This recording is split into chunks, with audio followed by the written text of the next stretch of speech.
Hawking fue una persona muy singular. Fue un físico de los más importantes de su tiempo. Yo creo que en su campo está entre los, digamos, hasta puede que sea el más importante en su campo de los últimos 50 años.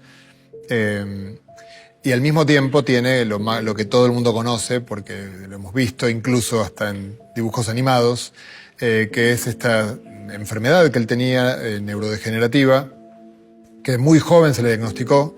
A los 21 años él pensó le quedaban 2 años de vida, y luego de deprimirse y dejarlo todo y ver que, bueno, mejor que la vida, que la muerte me encuentre trabajando, se enamoró y empezó a terminar la tesis, se casó, tuvo 3 hijos y empezó a hacer su vida.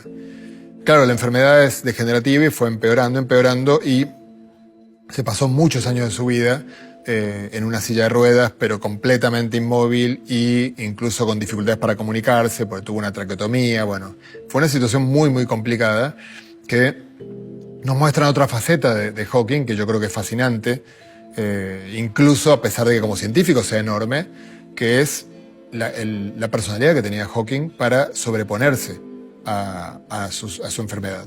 Eso, por supuesto, es algo muy impactante, que cuando uno lo veía, cuando para mí Hawking era una persona que la veía, no sé, en la televisión, o no era una persona cercana, me impactaba cuando lo empecé a conocer en conferencias. Al principio, claro, Hawking tenía una actitud que siempre era diferente al resto. Si había periodistas cerca de la conferencia, los periodistas empujaban un premio Nobel para sacarle una foto a Hawking. Entonces, en algún momento, uno tenía una sensación ambivalente, ¿no? De pensar que no sé, que quizás él podría ser más considerado, no sé, sabiendo que él, estando en un lugar, era un factor disruptivo. Por ejemplo, llegaba tarde a las charlas, a veces, entonces la charla había que interrumpirla porque entraba Hawking y había alboroto. Claro, cuando en 2008 él vino a Santiago de Compostela una semana para recibir un premio, en el cual yo estuve en la organización de ese premio y fui quien se lo propuso.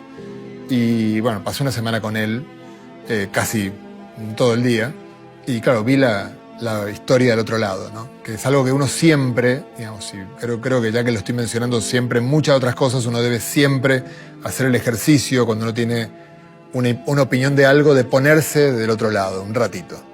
Y claro, cuando estuve del otro lado vi a una persona con una abnegación, con una resiliencia, con una generosidad que era difícil de apreciar cuando yo lo veía de lejos, pero yo vi como organizador de su visita que todo aquello que se le pidió que hiciera, incluso cosas que cualquier otra persona con el estatus de Hawking, que además era una estrella, podría decir, mira, no, por contrato yo dije voy a hacer A, B y C y punto. No. Hawking, que además por razones digamos, de salud podía alegar perfectamente esto no lo voy a hacer, dijo que sí a todo. Y cuando venía una persona al hotel en el que él estaba y quería hablar con él por un buen motivo, yo intentaba filtrar para que no llegara a él, pero cuando le preguntaba a él bajaba a recibir a la persona y a hablarle un ratito a todo el que quería hablar con él. Entonces me encontré con una persona que, bueno, ya en ocasiones anteriores había visto eso, una persona que no solo no se quejaba de nada, sino que cuando uno a veces le proponía, al principio, cuando lo empecé a conocer, claro, uno dice, suponte, hay posibilidades de comer 2 comidas, una es un puré y la otra es una barbacoa, y tú piensas ingenuamente que Hawking va a preferir el puré, porque la barbacoa, ¿cómo la va a comer? Que es un follón. Bueno, Hawking decía barbacoa inmediatamente, o sea, permanentemente elegía lo más complicado, permanentemente. O sea, si había una opción que era, cuando vino, voy a contar una anécdota muy divertida que la recordé hace unos días, cuando vino a Santiago de Compostela, estuvo la idea de que hiciera el final del Camino de Santiago. La pregunta es ¿desde dónde? Y hay un momento que si uno hace el final, si uno no lo hace desde muy cerquita del final, el camino natural tiene una bajada muy empinada. Y la asistente de Hawking, que vino a reconocer el terreno y a tomar decisiones, dijo, no, por acá no va a pasar, pero no se lo muestren a él, porque él va a decir que sí.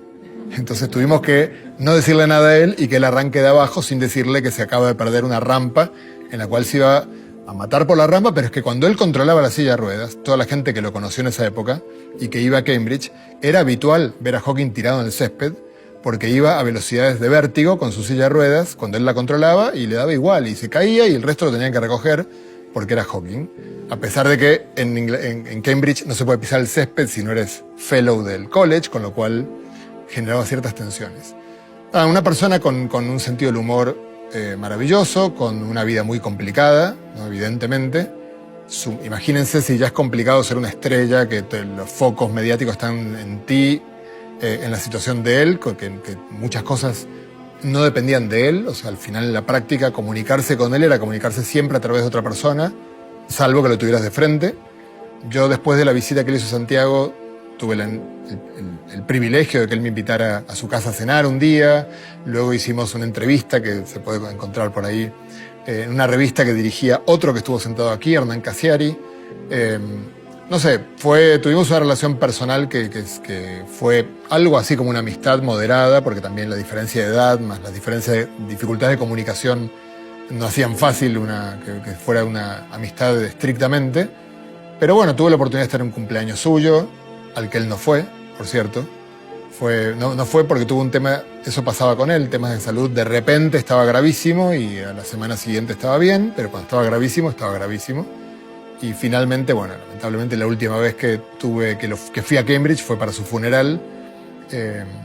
Fíjense, el funeral de él, que él dio algunas instrucciones para su funeral, tuvo un final maravilloso, que yo creo que todos los que estamos ahí lo conocimos, sentimos su presencia y su guiño, porque hubo varios discursos muy, muy bonitos. Uno de Eddie Redmayne, el actor que hizo de él, dio un discurso muy bonito.